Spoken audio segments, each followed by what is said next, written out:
and the economy in Wales. Now, by way of explanation, Back in Business is a podcast and website dedicated to supporting small businesses and self-employed people by giving them a voice, and in particular, a voice to policymakers. Ben, George and Breon from the team are here to keep the show on the road. I will introduce our guests shortly. According to Welsh Government data, at the start of the pandemic, there were an estimated 267,000 private sector businesses in Wales, 99% of which were small and medium-sized enterprises. Now that's up to 250 employees. 95% of those were micro businesses. That's anywhere between no employees at all up to 9 employees. And in December 2019, SMEs accounted for 37.9% of turnover and 62.4% of employment, testament to the strength of the small business sector in Wales. And this is without doubt the most important election in the history of the Senedd, and as the largest employer and generator of economic prosperity in Wales, small and micro businesses will play front and centre in driving the recovery and building future growth. So, joining us this evening are Anthony Slaughter, leader of the Wales Green Party, Sally Stevenson, the Liberal Democrat small business spokesperson, Rhys Mills, Plaid Cymru's candidate for Islwyn and the 4th candidate on the South Wales East regional list, Russell George, the Shadow Minister for Economy, Business and Infrastructure for the Welsh Conservatives, and Lee Waters, the Deputy Minister for Economy and Transport. Wales UKIP and the Abolish the Senedd Party were invited but haven't joined us this evening. In the interests of fairness then, because this is a hustings session, each of the 5 candidates present will have equal time to give their opening remarks and to answer each of the questions that follow on from that. Each will have 3 minutes for their introduction, setting out their stall, and our producer is very quick on the mute button.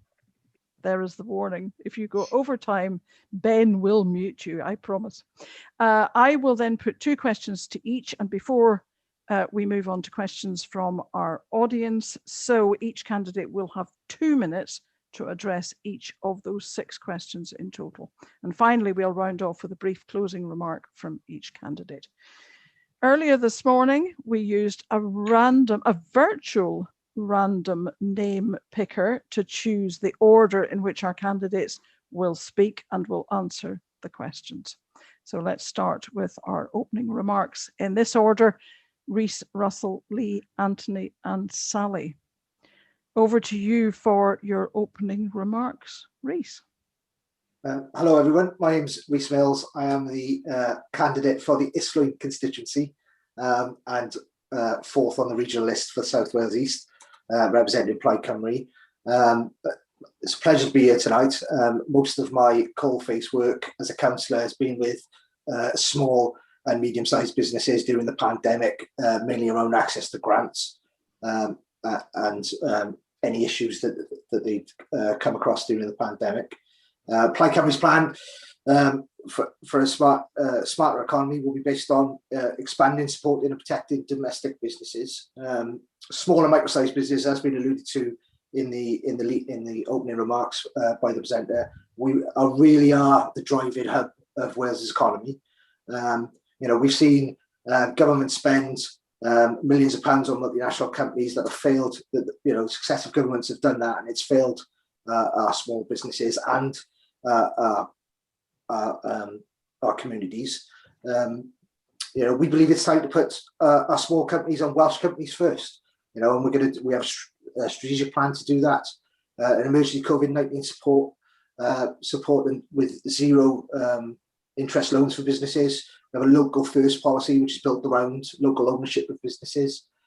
We've got to develop a Make Welsh policy, which is a brand which infuses locally owned businesses to sell around one brand globally. We want to deliver a £6 billion investment programme into small businesses and establish a Welsh Green Deal. we want to establish prosperity for Wales. That's going to be an arm's length, all Wales Development Agency, which we'd like to provide effective policy delivery for businesses. We want to drive up innovation and entrepreneurship. These are the goals of the next Plaid Cymru government. Thank you very much. Thank you. Thank you very much indeed. You took me by surprise there because you didn't quite use your 3 minutes, but that's great. Thank you very much. So, Russell, over to you for your opening remarks. Oh, lovely. Thank you, Sally. Russell George, Conservative spokesperson for economy and infrastructure. I should say I come from being a member of the Senedd for 10 years, but I have a business background myself. I run a small business, a small shop for 17 years. Another small business before that. So I'm really passionate about small businesses and encouraging younger people to get involved in setting up their own businesses as well. It's a positive life choice, I think, for people. When I was in school, it wasn't on the careers list. You had to be a doctor or a scientist or a teacher. And I remember saying once, I just want my own business. And no, sorry, that's not on the list. That's changed now. I'm really pleased about that. I think from my perspective, this country has gone through a terrible time throughout the pandemic. What was a health crisis, we're not out of that yet, but it's now becoming an economic crisis. And I think we need to be doing everything we can to get our economy firing on all cylinders, and that's particularly important. And supporting small businesses in particular is the way out of the pandemic.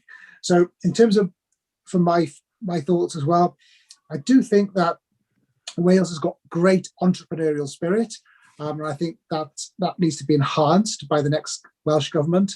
I think the job of politicians, in my opinion, is that we create the right environment for businesses. We don't tell businesses what they should and shouldn't be doing and what they can and can't do.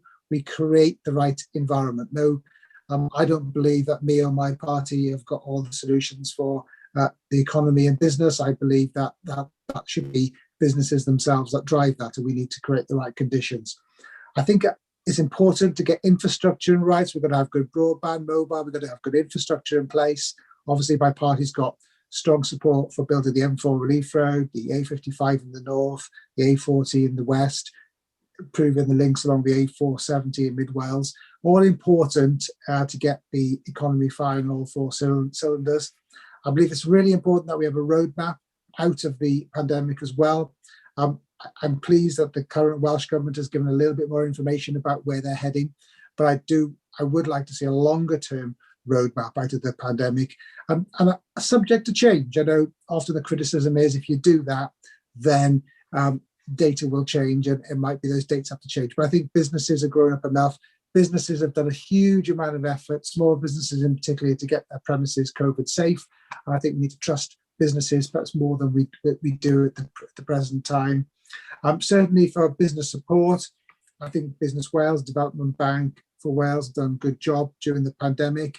I do think we need to have a one-stop shop for business support. Is that 5 seconds or 5 minutes? No, that's gone. Your time is up. My time's up. There we are. I'll get the rest in during my answers to questions coming forward. I'm sure you will. Thank you very much. Lee, can I hand over to you for your opening remarks? Yes, thanks very much. I'm Lee Waters. I'm the Labour candidate in the Senedd constituency, and I am the Deputy Minister for the Economy and Transport in the Welsh Government.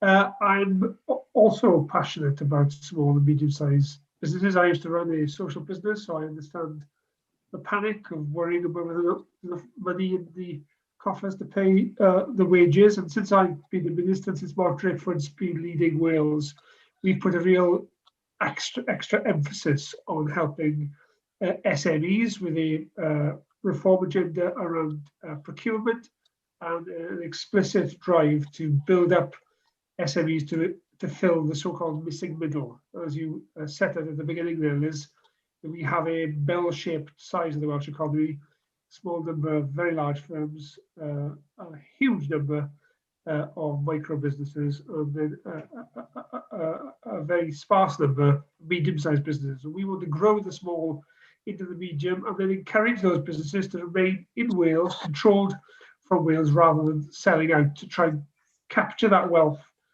locally. And there's been a lot of work we've been doing on that, which I'll be happy to return to as we go on. But just to give some highlights, clearly, as Russell just mentioned, we are in the largest slump for 300 years, and the focus of the next Welsh Government is getting us out of the pandemic smoothly, and we think we've been doing that slowly and steadily, fully in keeping with the advice of the Chief Medical Officer. Unlike the government in London, which has been going against the sage advice, we've listened to the advice. As a result, the death rate in Wales is 5% lower than the death rate in England. We put inside the most generous package of business support anywhere in the UK. Clearly not enough to compensate for the money that's been lost from not being able to trade through this public health emergency, but a more generous package than in any other part of the UK. And we also put in a freeze for business rates for the next 12 months for those hardest hit. And we have a vision for a green, a prosperous and equal recovery, which harnesses the pathway we need to be on to reach net zero by 2050 and creates economic upsides from that through the creation of local and green jobs. And clearly the SME base is essential to that. What I want is to capture wealth locally so that people don't feel they have to leave their communities in order to have a prosperous future. And that, I think, is something the next Welsh Government needs to be focused on laser-like. Thank you. Thank you very much indeed. Fairly accurate timing there. And let me move on to Anthony. Anthony, for your opening remarks. Hello, and thanks for the invitation to be here. It's a subject very close to my heart. I'm Anthony Slaughter, the leader of Wales Green Party. I'm the constituency candidate for the Vale of Glamorgan and also the leadless candidate for South Wales Central. I mean, it's an election coming in really challenging times. It's been a year and a half, hasn't it?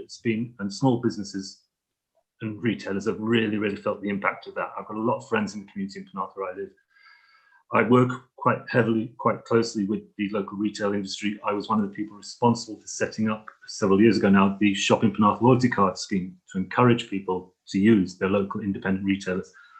Crucially, to keep the money in our economy. It's something that's often very missed, the sort of circular economy idea of spending your money in the local shop keeps it in that community, and that will help build the resilience that we're going to need coming out of this crisis into this. We're going into uncharted territories. And I think small businesses are going to have a key role to play in that, in how we come out of this, but they're also going to need a lot of support, and we need to work together across all sorts of systems. And there's a lot of talk about, we've already heard the words about booming economy and growing, a lot of an understandable strong desire to get back to what's called business as usual, but business as usual wasn't working. Small businesses weren't in a good state before this pandemic, so we need to reimagine our high streets, our communities, what they're for, how we use them. We need to see mixed purpose use. We need to bring in things like repair cafes. Like, really pleased we've got a library of things open in Penarth. Create that vibrant community centre, which is a mix of retail, community enterprise and social enterprise, the place that people want to come and be, want to come and spend, want to come and trade, want to come and socialise. So there's some very important conversations to be had about how we do that. There's a lot to be said about procurement, buying locally, shopping locally. We'd also incentivise creative startups and social enterprises with low rents and low business rates. There's so much. Again, for us, it's very much about this idea of the 20-minute neighbourhood is key to this as well. Creating a place where people want to be, shopping with people they know and trust, and working with people they know and trust. We can't rush back to how it was before because it wasn't working. We must not delude ourselves that. So I'm really looking forward to a conversation tonight and hearing from businesses and others about what they think is needed and what we've got to offer. Thank you, Anthony, very much indeed. Sadly, we're not hearing from the businesses. We're hearing from you.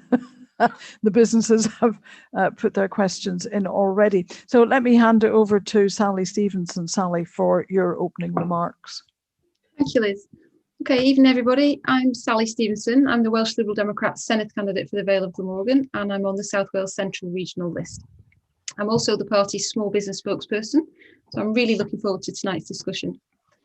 I own a small business myself. I have a shop on Cowbridge High Street called The Pencil Case. It's both a bricks and mortar shop, and we sell online via our website. I set the business up 7 years ago, so I know exactly what it's like to run a small business in Wales. I've been campaigning on behalf of small businesses for years, particularly on the issue of business rates. And back in 2016, some of you will remember that rates were set to increase so dramatically that thousands of businesses were at risk of going under. So I led a campaign across Wales to cut the business rates and successfully persuaded the Welsh Government to introduce the £10 million High Street Rates Relief Scheme. Now, this saved thousands of shops, pubs and restaurants from going bust right across Wales.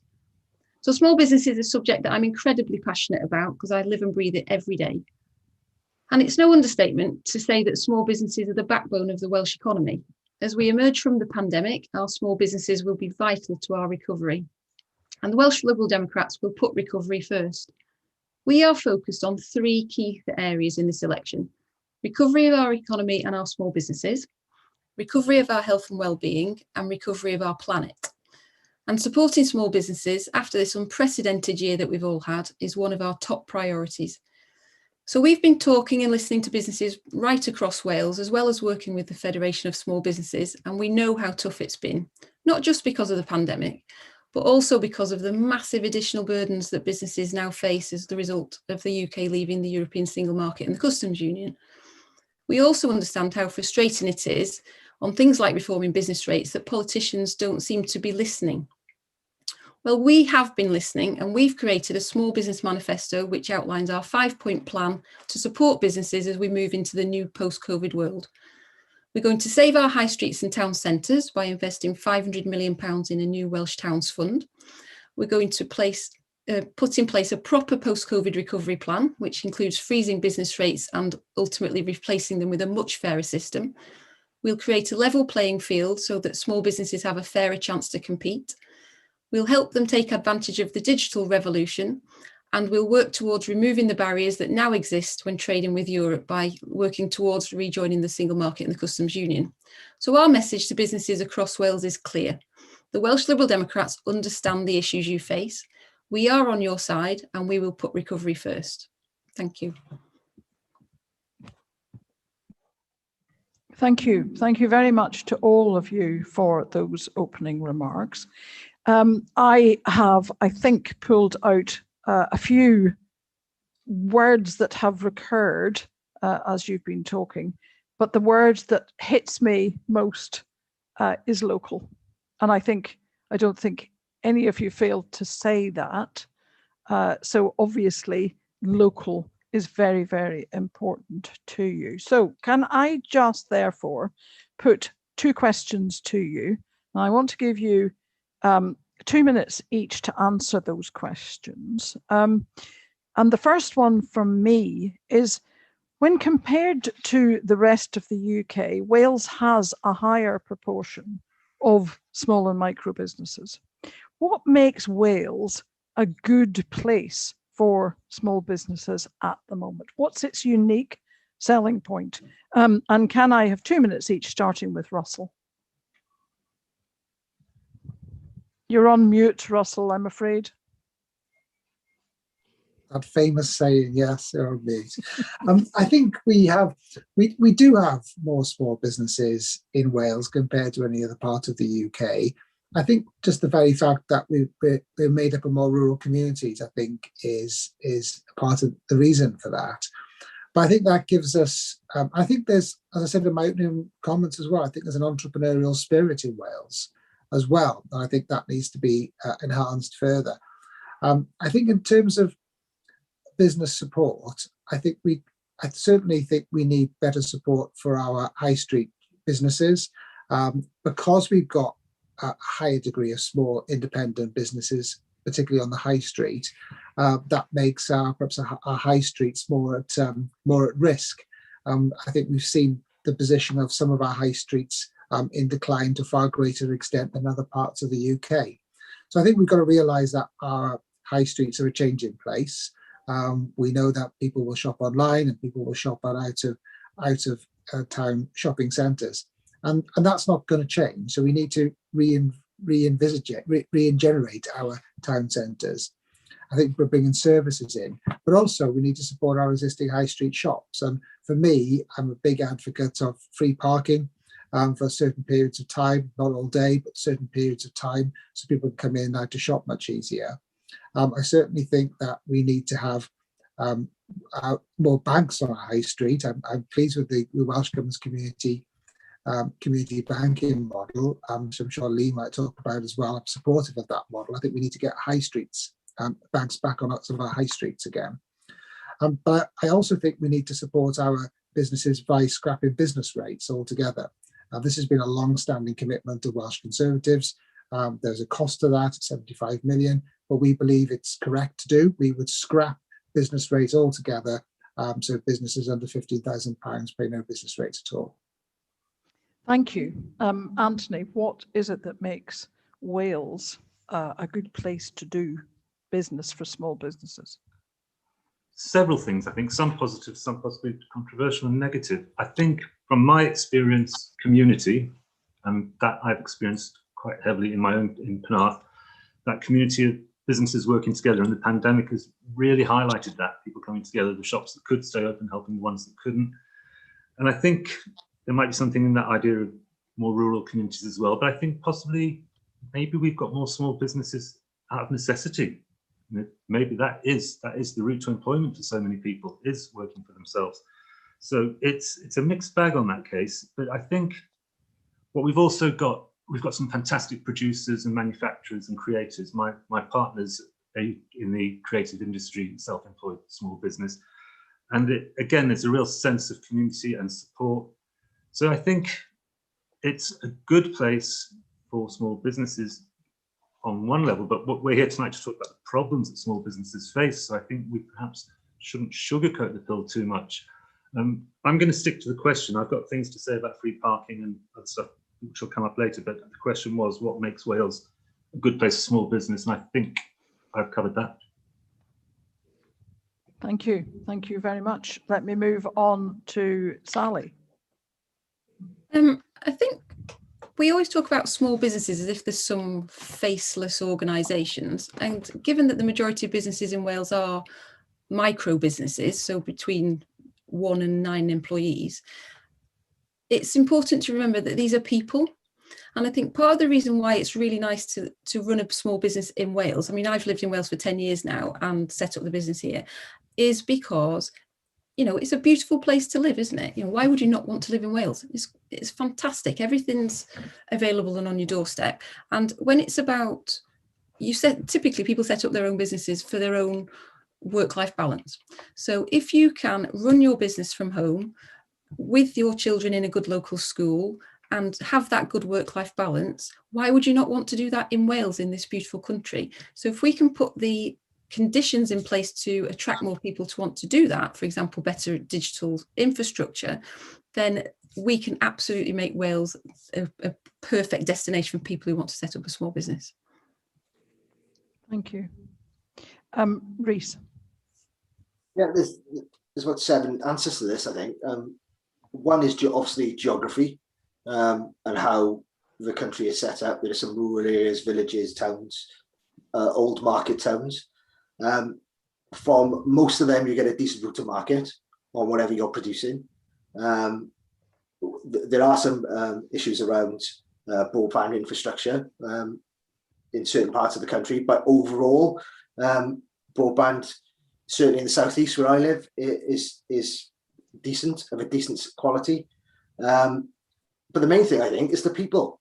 You know, we have a productive, highly skilled workforce as a legacy of our former industrial heritage in major parts of the country. And you also have a lot of that entrepreneurial spirit we spoke about earlier, that is being injected out of necessity in some ways, where people who are working for big business have then turned their redundancy money into an operating profitable business across all sectors. So whenever I'm out in the community, I always, when I have a chat with these business owners, they come from a variety of backgrounds. What strikes me overall is they've developed a skill set that enables them to do what they do. And some sell stuff, some make stuff, some just buy stuff in and sell it on. But I think at the heart of it, what's impressed me most about the country I live in is the readiness of the people in it to change. Interesting, very interesting thought. Thank you. Lee? Well, perhaps to be controversial, because everyone's agreeing with each other, I'm not sure Wales is intrinsically, innately any better than any other part of the UK to set up a small business. I think what's different is the steps we put in place to support small businesses. These are acts of government, and that's what elections are for, about choices. And we have made choices and we put resources in. And I think we've created a supportive environment for SMEs. So Business Wales, for example, is a well-resourced support service that provides a range of support for businesses. That is a Welsh Labour government programme. The Development Bank for Wales, I've heard business representatives describe that as the best thing to have happened since devolution. We've got a £1 billion fighting fund for the bank to deploy to support businesses, and just during the pandemic alone, we've seen something like 165,000 jobs protected, partly through the actions of the development bank. So those are two things we have in place now.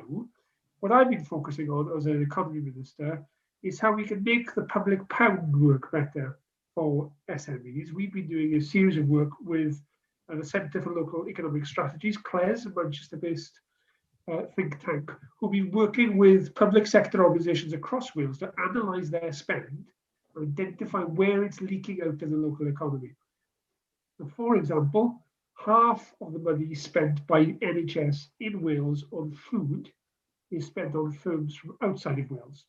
Whereas we know in each of those food sectors, there are Welsh suppliers in the region that could be supplying that food instead. So systematically, we want to go through those spend categories, identify leakage, work with public bodies through procurement policy and through helping them with the actions to do it, and redirect that spend to capture that value and that wealth locally. Thank you.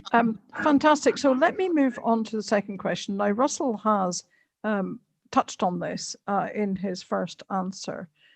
Russell, you may want to expand, I would have thought, but how will your policies post the election ensure that Wales continues to provide that support that small businesses need to make this a place where businesses can start up with confidence and grow with confidence? Because those small businesses, as we've pinpointed at the beginning, are the biggest employer in Wales.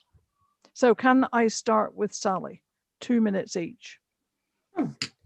So we've got a whole range of policies to help small businesses, so many that we've actually created a small business manifesto.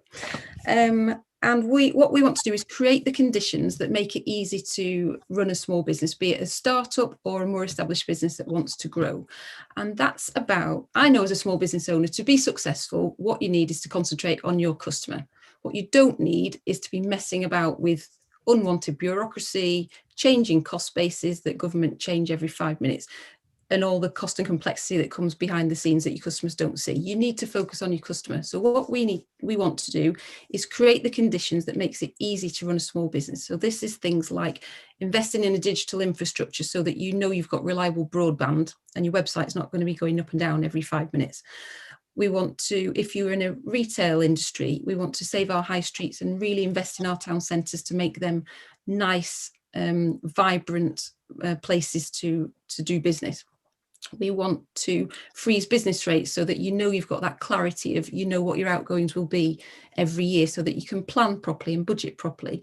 And we want to level the playing field so that small businesses have a much fairer chance of competing. So that's through things like small business procurement policies in the public sector. So it's all about creating the conditions to make it easier to run a business and let businesses do what they do best, which is serve their customers and grow and identify new opportunities. Thank you, Sally. Lee? Just in terms of the infrastructure point, both Sally and Russell have mentioned, again, this is election hustings, so we need to talk about what makes us different as well as what we agree on. The Conservatives have made a point of saying the Welsh Government should not be acting in areas that are not devolved to Wales. Now, we feel we've been forced to step into this space because there hasn't been action. So broadband is a point that's been made several times, as being essential for small businesses to be able to operate properly. Broadband is a UK government responsibility. The UK government and the market have failed Wales. Left to the market alone, 40% of Welsh properties would be connected to superfast broadband. Because of Welsh government intervention, that is now 95%.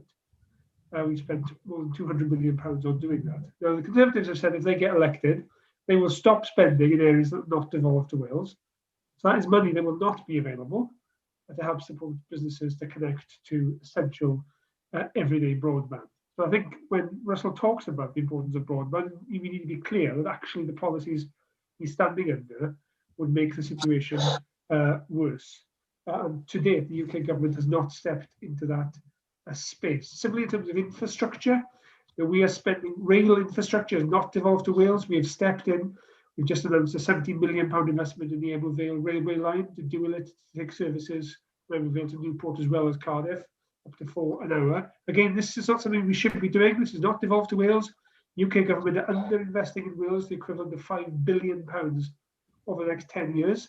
But again, if Russell's policy is right, they would not be spending that money either. And similarly, in terms of community safety, we're pledging, we're already funding 500 PCSOs. Police is not devolved to Wales. We would increase that to 600. And again, the Conservatives have said that they would not fund that. So all those things matter to small business, and all those things would stop under the Conservatives. Thank you. Russell. Thanks, Liz. I think it's about creating the right conditions for business. Politicians don't have all the answers. I think it's about creating the right environment for businesses to thrive. I think one of our major policies has been for many years and is contained in our manifesto today is that we will scrap business rates for all small firms. That is a crucial, I think. I know there's been a freeze for the next financial year. We want to see that extended. Business rates is a very much outdated form of taxation and certainly needs to be overhauled, but we'd scrap all business rates for all small firms.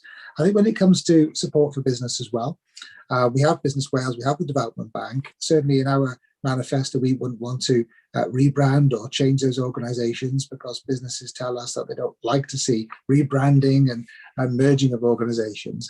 But we would create an arm's length body, such as the WDA was, had a very strong brand. But that would also be the third, that body, arm's length of government, will also be there to support business as well. And what I do find is that businesses contact me as a constituency member and they want to know what support's available. I think, well, why don't you know already? So what we would create is a one-stop shop. So within our arm's length body, we would create a one-stop shop. So every business, whether it's small, medium or large, has an account manager that can take them through the process to answer those questions. And rather than someone saying, look, go here or ring that organisation, they help businesses step by step in terms of the support that's available through government, financial and non-financial as well. And again, broadband and mobile, absolutely crucial as well. I know Lee's mentioned this, Labour have had this in their manifesto, the last two manifestos, that they're going to deliver broadband to everyone across Wales, and they failed to meet that pledge. It's not a devolved area. So if Lee wants to make that point, why have it in the manifesto? But it's absolutely, I'm afraid, disappointing when it comes to broadband coverage from the Labour government. Rhys. I'm not in the business. I'm not going to attack other parties. I'm just going to lay out the Plaid Cymru vision, if I may. Whenever I speak to local businesses, I always get a timeline from them of, where do you want to be and what's stopping you? And the answer I always get back is business rates, lack of identifiable route to market, and access to the help they need around, not always around money. I know everyone's using the we're going to get support from money from this and money from that. Well, what businesses mean when they mean support is sometimes they just need the knowledge that they haven't got. They need to be able to access it from somebody who has that knowledge. Plaid are putting forward, we're putting forward rather, Prosperity Wales. It's an arm length. It's not a WDA light. It's not in the business of going getting major capital investment from international sources. It's in the business of effectively guiding what we've got to be better.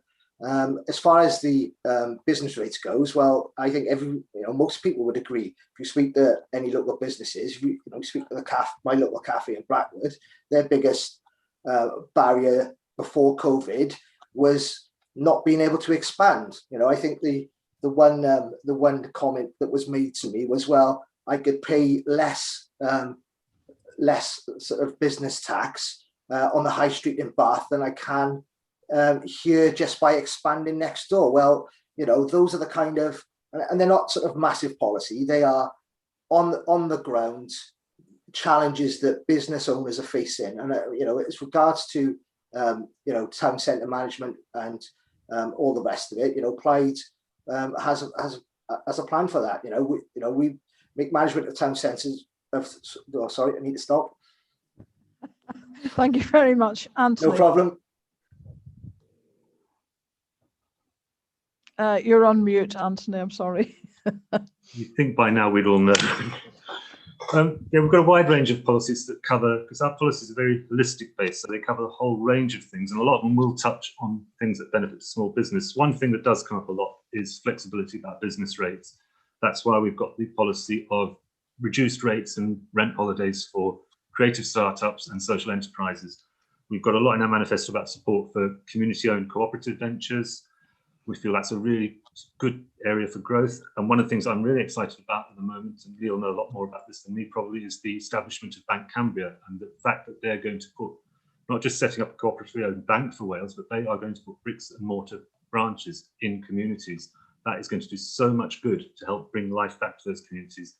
And again, that's where a lot of our policies are focused on, is bringing those town centres back to life, the high streets, making them places that aren't just about shopping, that are where we live.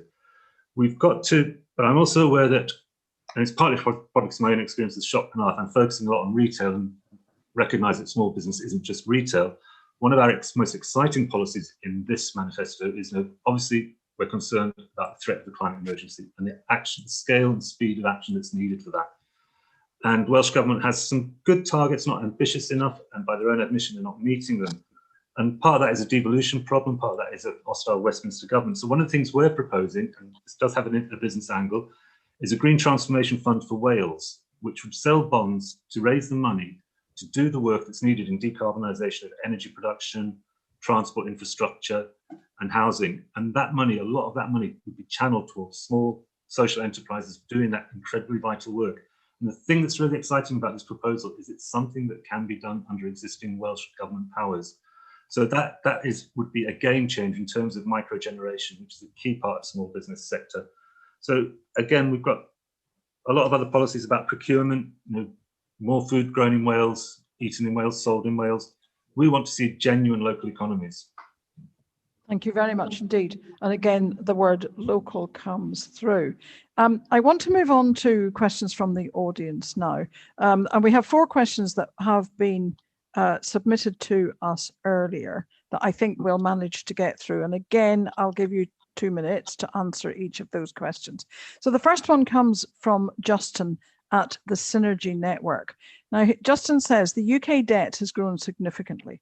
How important are small businesses in helping the UK and Wales in particular return to and sustain positive growth? So how important are they? How big a role will those small and micro businesses play? And I would suggest people working in self-employment as well. Lee, would you like to take this one first? I think the biggest role SMEs have is in nourishing and nurturing local economies. We know that trying to get investment beyond Bridgend, frankly, is extremely challenging in terms of attracting firms. So if we are to help those communities beyond the major hubs in the southeast and the northeast of Wales, we need to look for solutions from within. I think that's where SMEs really have their critical advantage to the Welsh economy and the building prosperity, because money invested in SMEs generally stays within the local economy and has a multiplier effect. It's less likely to be siphoned off to a tax haven or to a private equity.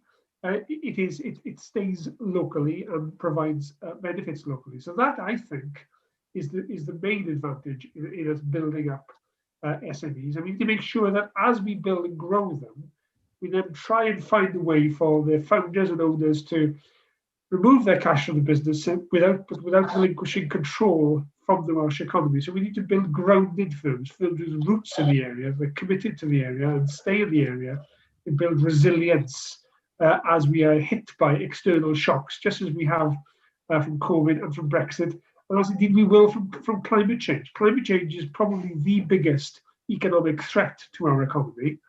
And it's the one perhaps least talked about in economic terms, but that's very much what it is.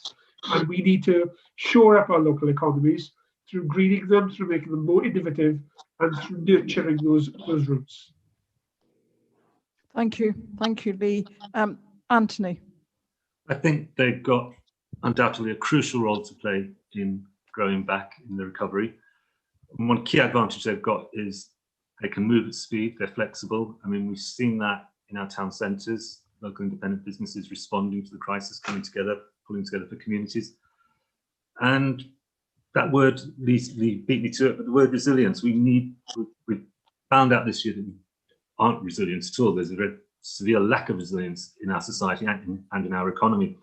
And small firms, small businesses are key to building that resilience because they know what works in the community, they know what matters. It's also, we've got to talk, I think we have to question the model then. When we talk about growth, we have to talk about what we mean by growth, because that old-fashioned model of growth was going in one direction, and it was going in a direction which is absolutely linked to climate change. You cannot pretend that the current economic model is not responsible for climate change. So we have to be looking at different ways of doing things. And I think that is where small independent businesses have a key role to play, because they're not tied to old dogma. And as I said earlier, they can adapt and move at speed. Thank you. Rhys. They're absolutely vital, as outlined by comments, Liz, at the beginning. You know, the statistics are stark. You know, they are the engine drivers of our economy, and without them, you know, we'd be in trouble. So my answer to it really is that, and if I could add, you know, as far as getting investment into the country, well, you know, we need to start building what we've got. As you know, and touched upon what Lee has already outlined. You know, Wales has a rich, dynamic workforce and skilled workforce, and Wales has in the last 20 years, 25 years probably, more so since the devolution settlement. You know, for the reasons I've outlined earlier, where specific people have specific reasons for doing so. It's income. You know, there has been a group of entrepreneurship, people displaying entrepreneurship. That body of people has grown. So what we need to do as a government is marry those two things. What I would say though is, you know, for those businesses to be able to grow and be sustainable and to lay down roots, government needs to lay down the foundations for them to be able to do so. You know, I've already outlined tonight some of the Plaid Cymru policies. Local is going to be key to this. What we mean by local could mean over a wider area, but you know, those pathways and chain, and for someone who works in supply chain, you know, I see that on a day-to-day basis of where one company success is almost another company's success, because those chain links of products goes from one company to another. So they are absolutely vital to the success of this economy. Thank you. Sally. Well, Liz, as you said at the beginning, small businesses account for 38% of our turnover in Wales, so they're absolutely vital, and we are going to rely on our small businesses if we want to put recovery first and get Wales back on its feet after the pandemic. We've spoken a lot about retail, but we've not really touched on hospitality, leisure and tourism this evening just yet, and obviously for Wales that's a massive sector, so we need to support those industries to getting tourism and the hospitality industry going again, because if every small business in Wales employed just one more person, we would literally wipe out unemployment in Wales overnight.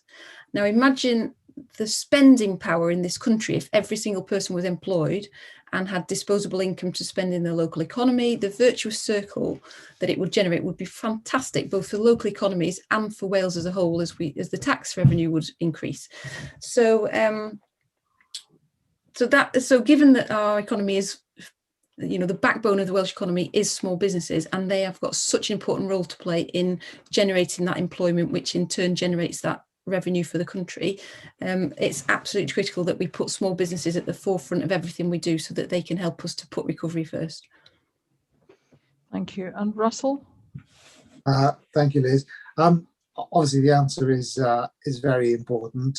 I think for me, it's particularly important that the next Welsh Government supports particularly small Indigenous Welsh businesses and family businesses.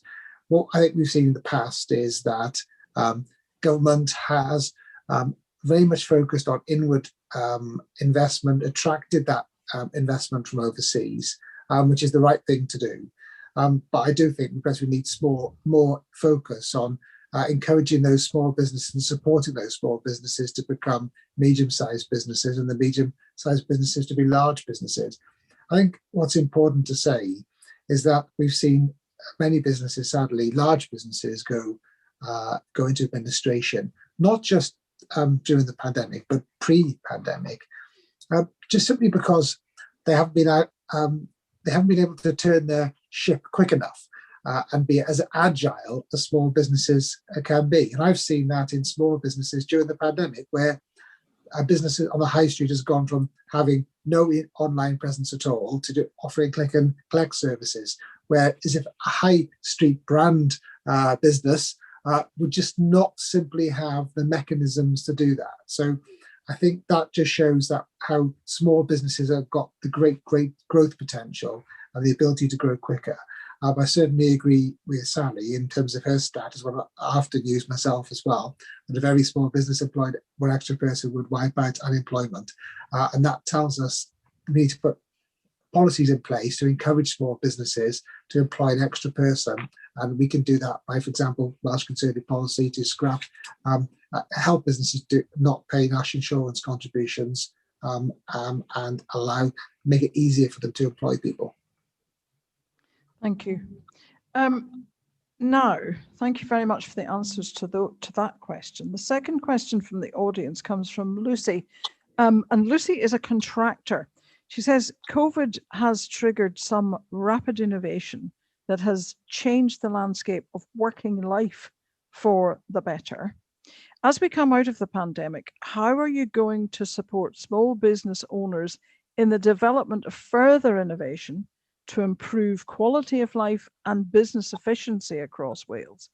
And she says, will there be grants, for example? So this is around innovation, and I think I pulled out of this the quality of life bit and making working life better. So can I start with you, Rhys? Yeah, sure. I think we're witnessing tonight, aren't we, one of the innovations of the pandemic, because we're all on Hustings on Zoom, being broadcast live to the internet. So, we're living through that, one of the major innovations now. I mean, R&D is should be a massive part of our economy. It's not as big as it should be. We want to create a national innovation body with an ambitious goal, of raising business investment in R&D, every year until it reaches the UK average. It's a good start, because we are lagging behind, and that's not a knock on anybody. That's not it's just where we find ourselves now. So, I'm always, as someone who considers themselves a really sort of practical individual, I'm always struck by the, what challenges are facing you, or, well, you often get a list of things back. Okay, how do we knock those challenges over? And quite often you'll find the businesses themselves are kind of halfway there. What they perhaps need is some knowledge support. They might need some financial package support. And I guess, for a government, it's marrying those two things together. And it might be specific to that one business. It might not be a one policy catch-all situation. But I think, we're saying tonight that, you know, small businesses in Wales are nimble on their feet, it makes them successful. Well, you know, perhaps government should be too. Thank you. Can I go to Sally next, please? So this is a really interesting question, isn't it? Bringing in quality of life with a business focus. And as I mentioned earlier, I think it's important to remember that businesses are run and driven by people. And one of the things that we're very clear about in our plans is that to put recovery first is such an all-encompassing statement. It's about recovery for the economy, recovery for our health and well-being, recovery for our planet, are our three big platforms, and they're very much interlinked. So if you want to put an individual's personal recovery first, then that you need to look at all aspects of their life. So what's going on with their job? Have they been on furlough for the last 6 months and that's put a load of stress on their family situation? Have the children been off school? Like mine, my son's off school again now because he's had a positive test in his class, so he's yet off school for another week.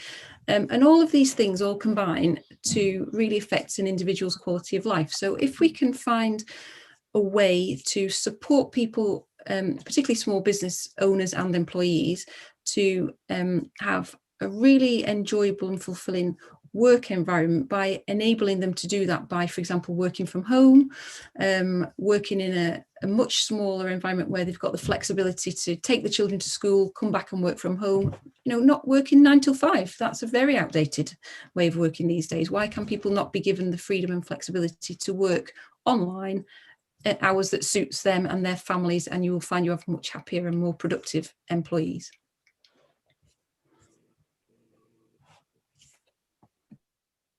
I'm on mute. Thank you. Russell. Oh, thanks, Liz. I think, first of all, I think that we haven't had our fair share of R&D investment in Wales. So I think it's helping some of our businesses and universities to obtain some of that funding from UK government. It's not done on a regional basis. It's not barnetised. You've got to bid in for those R&D projects. I certainly think, as well, Welsh Conservatives, we've got a 250 million recovery fund to support business innovation as well. I think there's other issues about doing more to take down the barriers to existing inequalities, really, that we have. I think that we've got to, I know that there's the Access to Work scheme that runs across the UK. And I think in Wales that we can do perhaps more to promote that in Wales in terms of running that scheme. I think flexible working is important. I think we've got to be more flexible in terms of our working arrangements. I think, as others have said, you know, we're on this meeting tonight via Zoom. There's been a huge shift in how we do business. And I think if we want to get the best out of people, it's allow people to work at patterns that suit them. And if we can have more flexible working times, it allows parents to work at times that suit them. And whereas people previously who wouldn't be able to do that 9 to 5 job that now can. And I think that's what we've got to create. We've got to create an atmosphere and a culture of being more flexible in terms of working patterns. And that also obviously helps those that have disabilities as well get into the workplace. Thank you. Lee. So I've been focusing on what we call the foundational economy, which is the term that's used for some of the everyday bits of the economy that are often being neglected. So the things that are there because the people are there. So food, care, housing, energy, the pipes and wires that connect us all. And this accounts for about 40% of the economy, but traditional economic development has kind of left it out really. And the pandemic has shown through the concept of key workers how important that is. But too often this part of the economy has been characterised as being about low productivity and not about innovation and about poor working standards. And I think our challenge is to shake up this bit, the mundane economy, to make it more productive, to make it more innovative, to introduce AI, and to see how we can make this bit of the economy work better for our local community. So that is very much part of Welsh Labour's agenda for the next government. There are things that we're already doing in this space. So the Small Business Research Initiative, for example, which if you don't know about it, certainly Google it, because that's about putting public sector challenges out to the private sector, so small businesses to come up with solutions, working in co-production. And then we've got the Smart Cymru initiative, which is part of Business Wales, which is about giving innovation vouchers and specialist expertise to businesses with ideas. Both of these projects are funded currently by European regional development money that's coming to an end. And this is under threat because the Conservatives told us when we came out of Europe that they would safeguard the funding Wales gets from European regional assistance and we would not lose a penny of it. And as the details have emerged through the so-called Levelling Up Fund and the other fund they have, we will not get that money. We're going to have to bid for it against other parts of the UK. We're not going to be able to do coherent programs like this. So there's a real threat to this agenda around innovation. Thank you. And Anthony. Yeah, just going back to the quality of life question, undoubtedly some of us found new ways of working that did make our lives easier, this being an example. But we've got to remember the pandemic did expose some serious fault lines in our society, and it hasn't been a better quality of life for a lot of people. You know, we found out, Lee's touched on it, people whose work we really depend on. Some people working in really awful circumstances, and we talk a lot about working from home. If you're in a cramped bedsit with poor internet signal and pay-as-you-go mobile, you're not working from home, you're living at work. They're two very, very different things. We must never forget that. But that isn't to change the argument that some things, some ways of doing business have been improved. You can do them differently. You don't have to do so much commuting. You don't have to be flying all over the place. So we need to build on that. And yes, we fully support, it asks about grants for innovation. We fully support public money for public goods. You know, public money must be used, any public money used going forward in the future must be used for something that, whatever it's doing, it must be addressing the climate and nature emergency at the same time.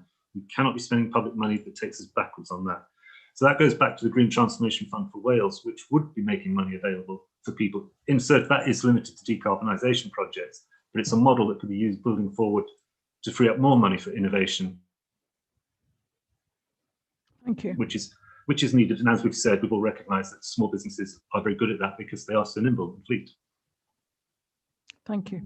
Thank you, Anthony. Thank you very much. Now, Laura is the Small Business Advisor in Swansea, and she asks, there are so many self-employed people in Wales who have been devastated by the pandemic.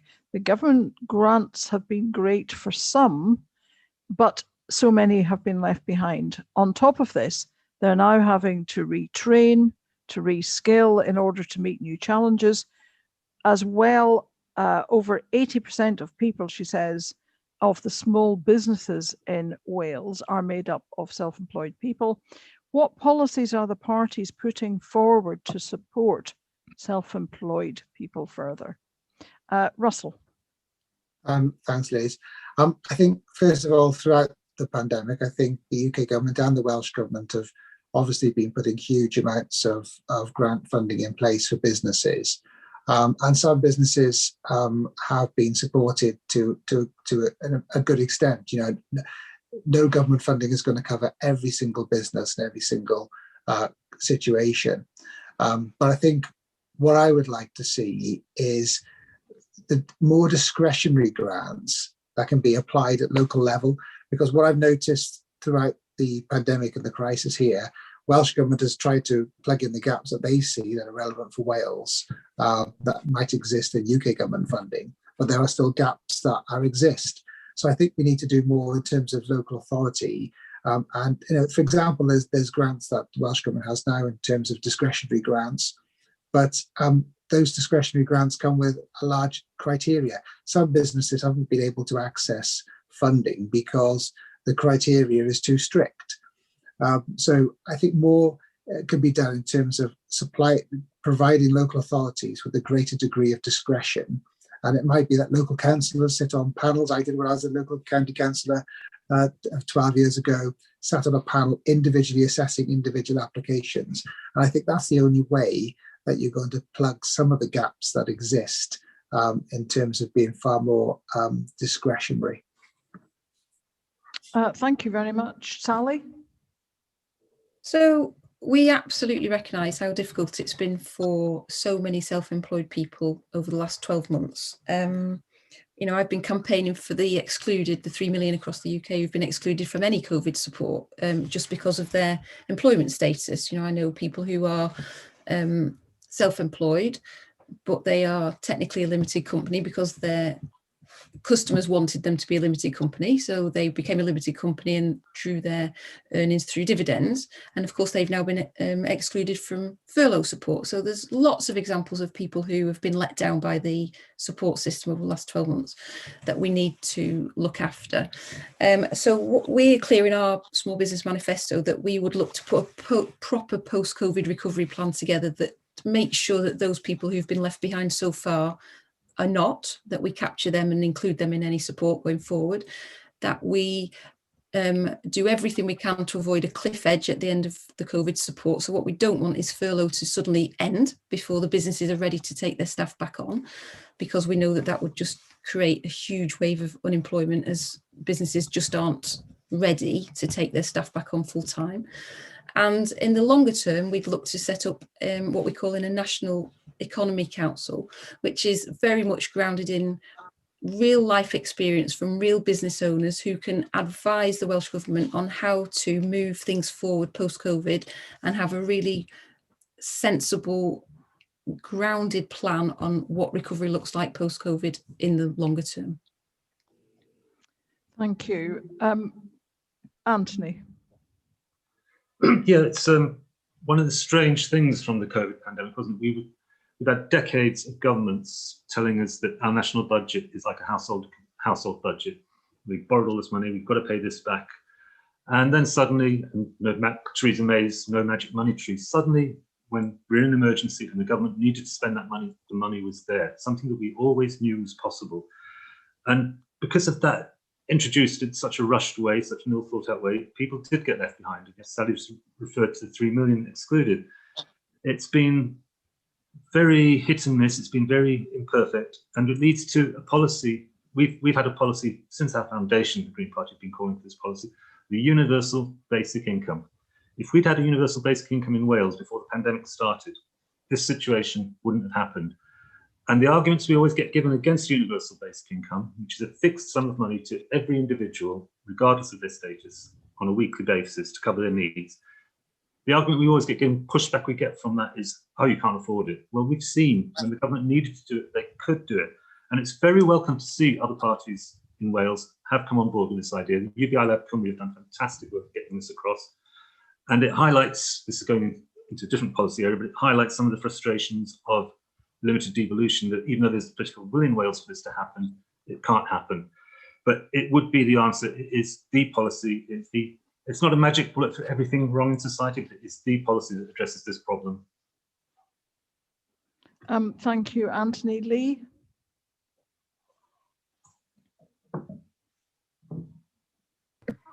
Yeah, there's quite a few different elements to this question. First of all, I'd ask the question, are these people genuinely self-employed, or are they being pushed off the books by companies in the name of flexible labour market and effectively being required to absorb employment costs themselves? I think there's a lot of that been going on in the last 10 years or so that we want to change if we were in government at the UK level. In terms of the other element of the question around grants, we took a decision right at the beginning of the pandemic to prioritise support for smaller businesses. So one of our first decisions, which was heavily criticised by Conservatives and others, was not to allow large supermarkets to be eligible for the Economic Resilience Fund. So we excluded businesses with rateable values over £500,000 from that first wave of support, which they didn't elsewhere, and we put that money into supporting smaller firms and micro businesses. And as a result, more than 80% of our funding has gone to micro businesses. So that was an important values-based judgment we made right at the beginning to support SMEs. So clearly, not everybody has benefited, but businesses in Wales have benefited to a greater extent. In other parts of the UK, we have the most generous package of support. That continues to be the case. We've also supported startups over the course of the last 5 years with grants of £2,500, 1,600 of them have been supported, and we've supported through our Barriers Fund over 750 entrepreneurs to start a business or become self-employed. In terms of the skills and reskilling, we have in our manifesto a pledge for 125,000 all-age apprenticeships, open not just to young people, but at any point of transition in their career. Thank you. Andres. I've actually come across this on the ground, so it's a fantastic question, but I would frame it in the sense of what we've lived through in the past year has been unprecedented, and I know that gets thrown around quite a lot, and it doesn't mean as much as it did a year ago. But all I can tell you is I have witnessed some heartbreaking things on the ground as a councillor, and I have witnessed businesses going out of trading, and I've witnessed people dying, and I've witnessed I've witnessed care workers working for nothing in care homes. Just three things that weren't happening a year ago and have happened in the last year. I'm not quite sure how any government of any colour can put together a plan in advance with that much detail without knowing what's coming down the line. So I empathise totally, because the easiest example I can give you is a hairdresser rents a chair inside the building, and all of those grants were based on the domestic rates, so that person was then excluded. And as their councillor, I fought really hard for them to be able to access that grant, but that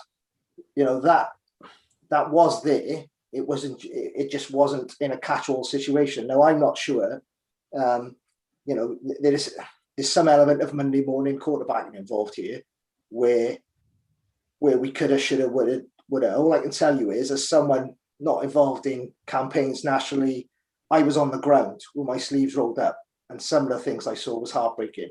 And I'm not sure any government can be blamed in its entirety for failing sheer there and everywhere. I think overall, if you speak to any businesses who are still in business, they're still in business for a reason.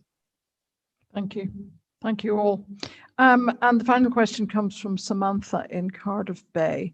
She says, what policies do the parties have to support the many startups in Cardiff and across Wales? And I think we have ourselves talked to some of the startups in Cardiff, and I think technology plays quite a large part in many of those.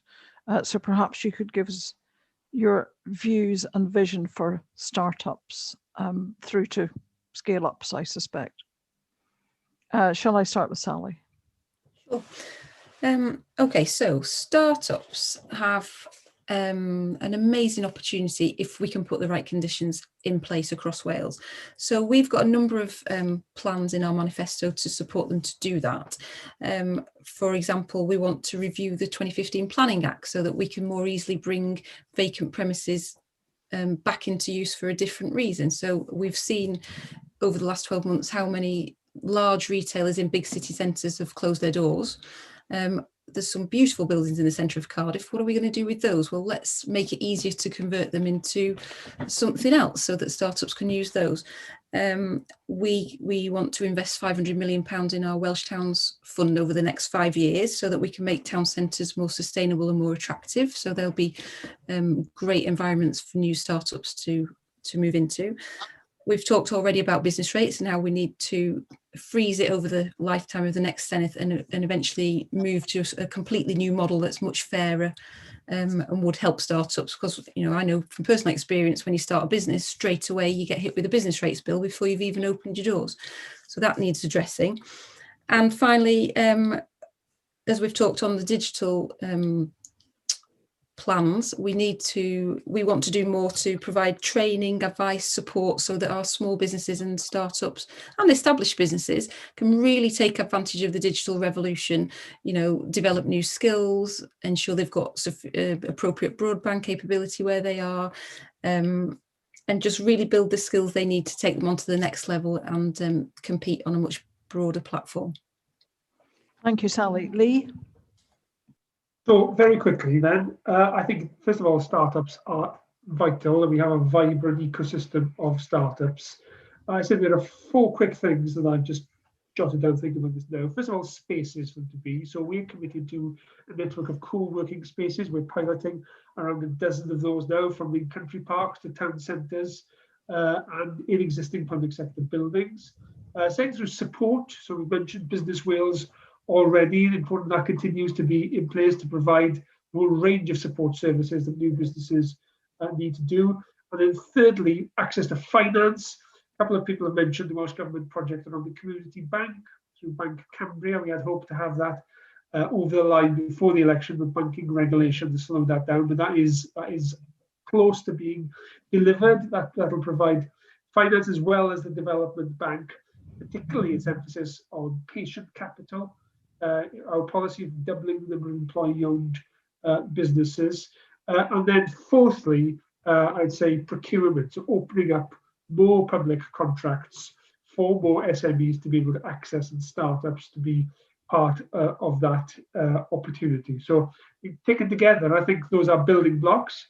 But I think, as always with startups, we need to be challenging ourselves what more we can do, particularly around, as was mentioned by Sally, around I think on tech. I think this is we have really touched upon the tech potential there is for the Welsh economy. We commissioned Professor Phil Brown to do a review into the future of work, which set out a very challenging agenda for all of us, how we respond to the massive challenges and opportunities coming from AI and digitization. And I think startups are part of that innovative culture, which can allow us to think anew to tackle these problems. Thank you. Rhys? Yeah, so Applied want to establish these individual clusters where businesses can sort of hang their hat around. That goes along with the R&D work that I spoke about earlier. We would have scrapped non-domestic rates because, as alluded to by Sally, it's one of the biggest challenges that startups will face. We want to change that to being a site valuation tax. So startups tend to be in one building, where that tax will be most easily affordable, rather than the standard non-domestic rates as they are at the minute. Action plans around transport infrastructure, because any startup need that. It's not just about money, it's not just about knowledge, it's about where you are and your route to market. So those are the things that we're concentrating on. The Bank Cambria stuff coming along, as Lee's just spoken about there, that is going to be potentially a game changer if it's delivered in the right way. The biggest challenges small businesses face is applying for big contracts, and I know if Applied want to increase public sector procurement from 52% to 75%, and not only that, but we need to help those companies, and it may be 3 companies coming together to go after one contract, and one does one bit, one does the other, and one does the other part. But those are the things we need to think about outside of the box to make sure that these startups get the level playing field that they need. Thank you. Anthony? Thanks. Sorry. Yeah, we talked earlier about our policy for encouraging creative startups and social enterprises, very much about repurposing our town centres, our city centres. As Sally's alluded to, planning is key to that. We need to free up buildings that aren't being used, and they're never going to be used again for what they were once used. It goes back to what I've talked about a lot tonight about creating mixed environments in our town centres as well. Not everything needs to be a business in that town centre. You need to create a place that is good to be, and that will be good for business.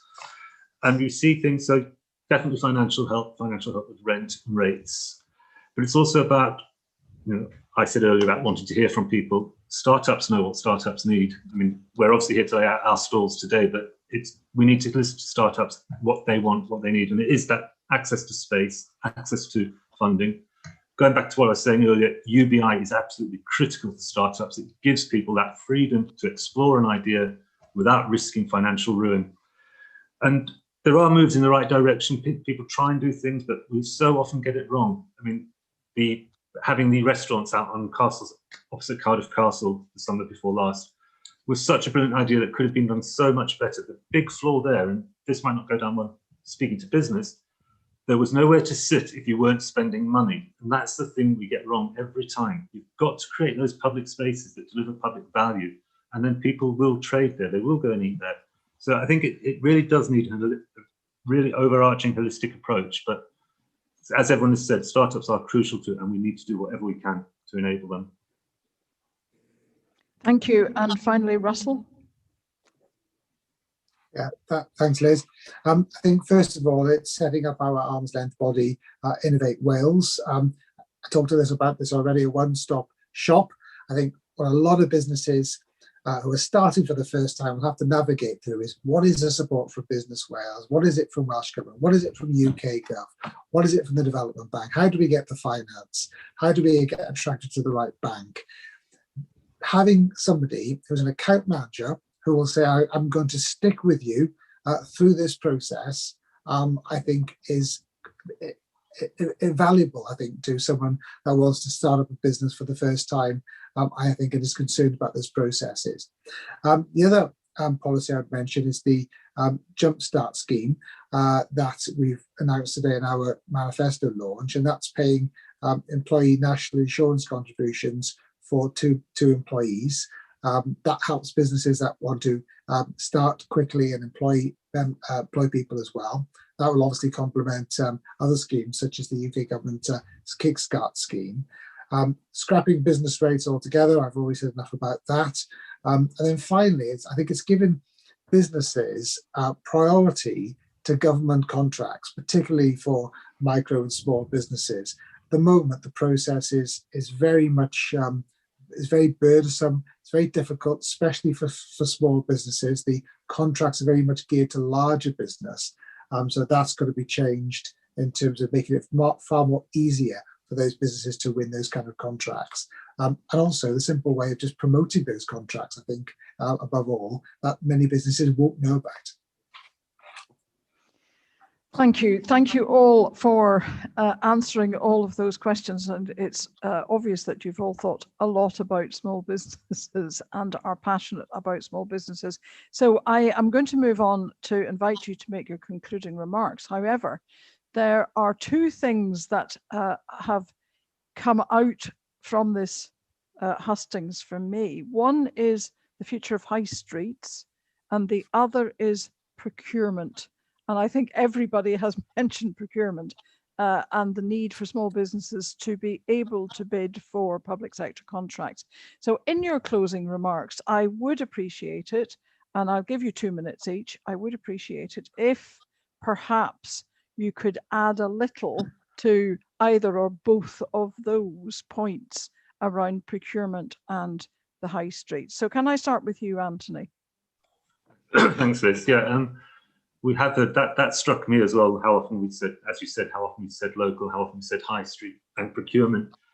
As always with these events, these hustings, we all agree on what's wrong. We've all identified the same issues. There's been no disagreement about that. There's been some difference in our approach to it, some more technical than others. But I think for me, I would hope it's become apparent that the high street is a key thing for me. It's something I've campaigned on a long time and worked for in my own community. And it is key to so much of what we've been talking about, solving so much of that.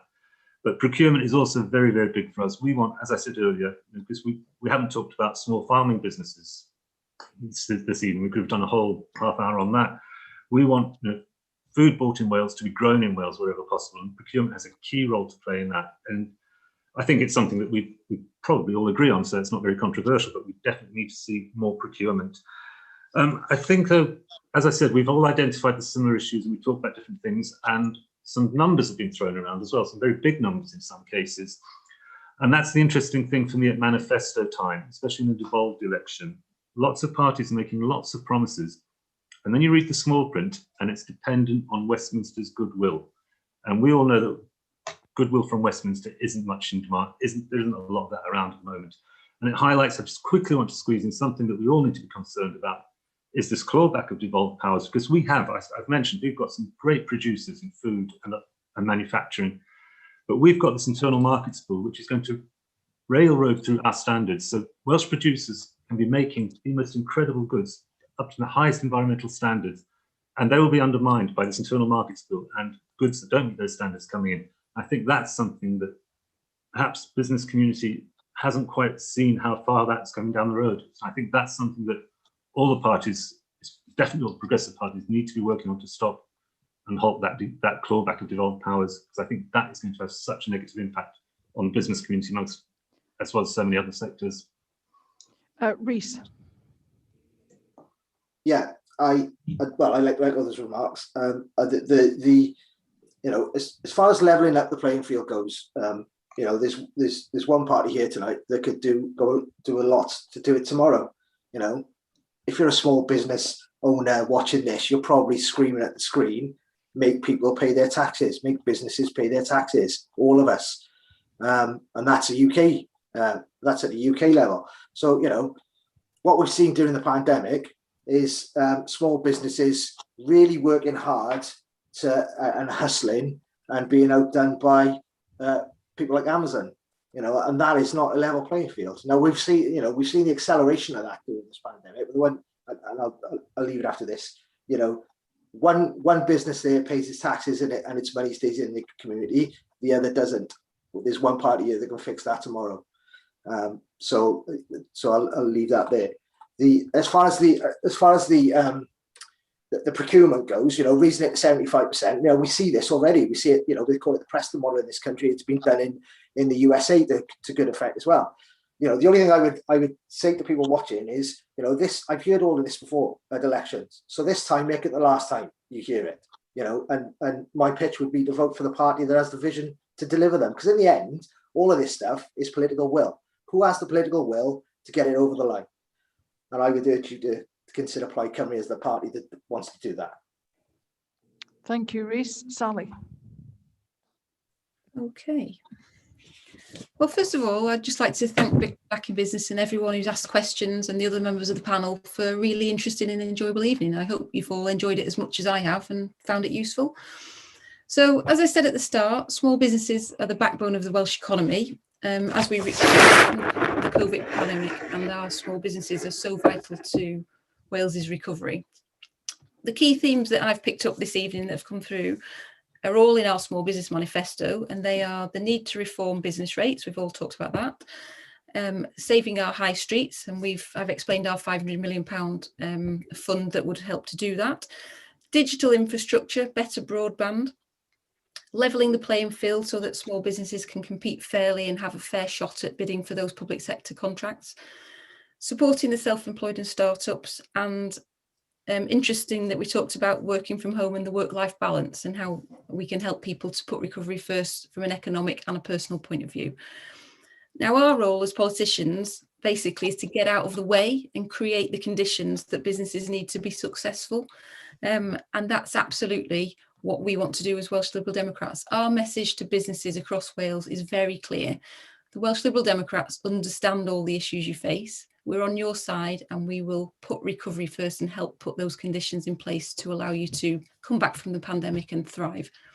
So if you want to be represented in the Senedd by people who understand how important small businesses are to the Welsh economy, who have a plan to support our small businesses and help them thrive, and who want to put recovery first, then vote for Welsh Liberal Democrats on the 6th of May.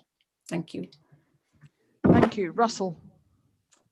Thanks, Liz. Well, first of all, can I thank Back in Business for the event this evening. I hope those that are watching in have found it interesting. So I think from my perspective, I think there's a lot to be optimistic about. We've got a UK vaccination programme that's working extremely well, and we are moving into a recovery position. And I think there's great entrepreneurial spirit out there, and I'm optimistic for Wales's future.